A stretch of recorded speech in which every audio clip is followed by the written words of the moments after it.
8:40. Esta música nos indica que seguimos nuestro viaje tras las huellas de la sierra con Guillermo Herrero. Ya saben que es responsable de la página www.toponimos.es y también de guiarnos en esta búsqueda del pasado de nuestros rincones. Guillermo Herrero, ¿qué tal? Muy buenas tardes.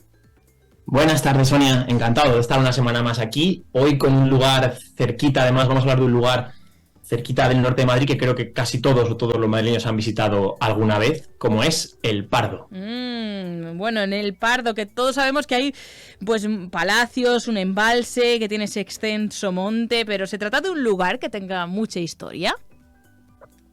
Sí, de hecho lo más antiguo que se conserva es un puente y un tramo de calzada romana. Y al oeste, en la colonia de Mingorrubio, también hay un cerro que se llama de Castrejón, o también de la Atayuela, es decir, de la atalaya pequeñita, que pues eso, debió existir también seguro una pequeña torre defensiva de probablemente la época de la Reconquista. Y por primera vez aparece, se menciona en los documentos históricos como El Pardo, ya se menciona así, en 1287. Y si quieres te voy dando la primera teoría sobre su nombre. Venga. Porque se tiende a interpretar como un adjetivo que pusieron los repobladores por el color de los encinares de la zona, porque eran de color pardo los encinares. De hecho, incluso Antonio Machado en uno de sus versos lo utilizó cuando dijo: encinas, pardas encinas, humildad y fortaleza. Ay, me gusta esta teoría, pero seguro que tú nos traes más. Sí, alguna otra siempre hay que traer para que haya más opciones también. Porque muchas veces, Sonia, dentro de la toponimia no se le da y se les subestima un poco a la importancia de los antropónimos. ¿Te acuerdas de qué son los antropónimos, Sonia, que lo hemos visto alguna vez? Hombre, antropónimos hacen referencia al hombre, ¿no? Antro, de hombre, ¿no? Que sería un poco de una persona o alguien que en cuyo recuerdo pues se pone nombre a un lugar.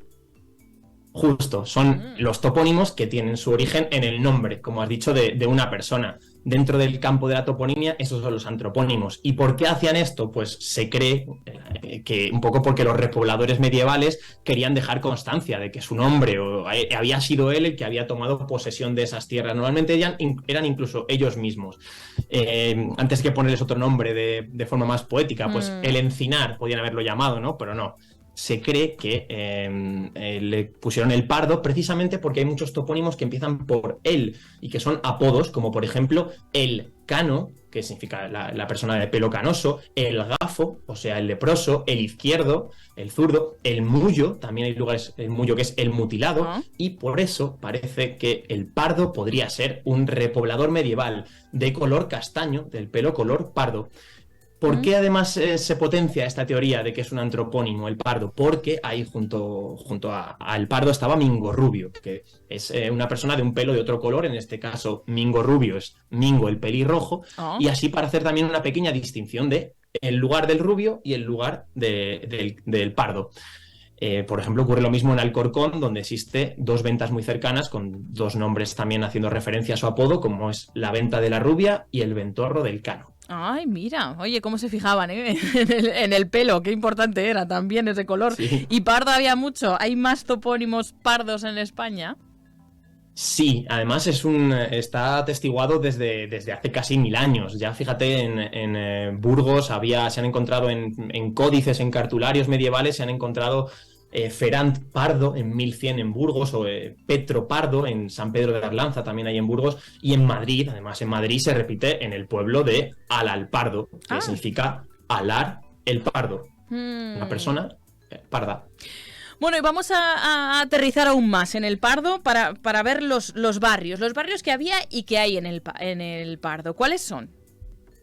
Pues vamos a hablar del primero que ya llevamos hablando un ratito, que es Mingorrubio. Vamos a profundizar un poquito más en él, diciendo que este pueblo pues, fue fundado claramente por su nombre, por Mingo el Rubio, es decir, Mingo el Pelirrojo, y que se le apodó así, pues como hemos hablado, porque su color de pelo era distinto al del pardo y para diferenciar ambos lugares. Y al fin y al cabo la toponimia, Sonia, es algo que era muy útil para el día a día, incluso más que ahora. Entonces, para distinguir los lugares a los que tenías que ir, se les diferenciaba a través de su nombre. Y por un lado, sabemos que Mingo era la forma abreviada de Domingo, que era un nombre muy, muy común entre los burgaleses, porque el santo por excelencia de Burgos, Santo Domingo de Silos, era de allí y era un nombre muy utilizado. y deriva del latín dominicus, que significa consagrado al Señor. Y se repite mingo en, por ejemplo, Peromingo, un barrio de Muñopedro, un pueblo de Segovia, en Valdemingómez, que así a lo mejor no nos suena mucho, pero dicho, porque es un despoblado del término de Ureñas en Segovia, pero si lo decimos más rápido, Valdemingómez sí que nos suena en Madrid, a ese sitio cercano, me parece, a Rivas, donde se vierten los residuos sólidos. Pues otro lugar que también incluye esa palabra mingo.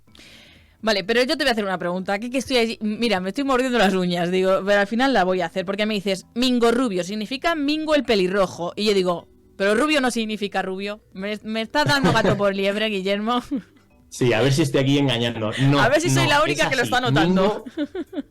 Mingo significa pelirrojo. ¿Por qué? Porque el apodo, cuando se decía rubio antiguamente, deriva del latín rubeus, que significa rojizo. Por ello, aunque hoy llamemos rubias a las personas que tienen el pelo, digamos, amarillo, en la Edad Media se utilizaba este apodo para nombrar a los pelirrojos y a los rubios se los llamaba amarellos. Es decir, que si Mingo, en vez de tener el color, este buen hombre, este repoblador que fundó Mingo Rubio, en vez de tener el pelo de color pelirrojo, lo hubiera tenido amarillo, en vez de ser Mingo Rubio, sería Mingo Amarello, probablemente. Uy, ¿no? Parece un trabalenguas esto, ¿eh? Sí, se repite, por ejemplo, en rubio, la palabra, por ejemplo, en Pero Rubio, un pueblo de Segovia, que es Pedro el Pelirrojo, otros topónimos como Honrubia, Peñas Rubias, bueno, es un topónimo muy repetido. Y además, atención, porque no es el único Mingo Rubio que hay en la zona, y este es un dato muy curioso, porque hay un arroyo de Mingo Rubio en Colmenar de la Oreja, y también hay un cerro de Mingo Rubio en Canencia, lo que nos da a pensar un poco, Sonia, si fue el mismo Mingo Rubio el que fue poniendo esos nombres, denominando, bautizando a esos lugares con su nombre, o eran varias personas, porque si era una sola, eso quiere decir que era un repoblador noble, un repoblador de importancia, un infanzón que se decía, porque, como decimos, están alejadas unas de otras, de Canencia, de Colmenar de Oreja, de aquí del Pardo, y esa duda pues nos quedamos con ella. Sí, pero vamos, que tenía ego grande, eso no hay duda, porque esto sí. Lo repueblo yo, pues venga, a mi nombre, a mi nombre también. Bueno, en cuanto a Mingo Rubio, es uno de los barrios que me has dicho, pero creo que hay más, ¿no? El segundo barrio del Pardo que me querías destacar es... Valdelatas. Valdelatas que, bueno, ya se menciona como un lugar poblado en 1763, y aunque muchos etimólogos, una de las teorías, vamos a decir como siempre las dos más conocidas, es Vallis Lata, ese podría ser su origen en latín, que significa valle amplio. Para Pedro Luis Higuero, por ejemplo, Pedro Luis Higuero Llorente es más probable que derive de Valdelatas, que significa Valle de las Latas. Y qué raro, ¿no? Si en 1763 muchas latas no habría. Y es porque, según, como digo, Pedro Luis Higuero Llorente, en Castilla la Vieja la palabra lata se utiliza para referirse a un palo largo. Por ejemplo, a un palo que se utilizaba para colgar los chorizos. Y, por lo tanto, Valdelatas sería un lugar con palitos, un monte de encina en el que los troncos tenían un grosor pues muy ínfimo, de 20 centímetros y pues una suficiente espesura como para que exista una poda natural de esos troncos. Por ejemplo, en Colmenarejo también existe la dehesa de las Latas y es también este origen del latizal, que podemos decir, pues el origen del nombre del atazar, que significa el latizar. En Madrid también. Entonces, ese podría ser el origen de Valdelas-Latas, de los latizales que había. ¿Cómo aprendemos y cómo me sorprende? Sé que giros de guión con Guillermo Herrero y desde hoy ya veré lo de Rubio de una forma distinta, así como más rojiza. Me fijaré directamente desde hoy. Es que aprendemos mucho, ya saben, cada semana tras las huellas de la sierra con Guillermo Herrero, que es responsable del proyecto topónimos.es. Guillermo, un placer, muchas gracias. Seguimos viajando por el norte de Madrid la semana que viene, Sonia. Hasta la semana que viene. Adiós.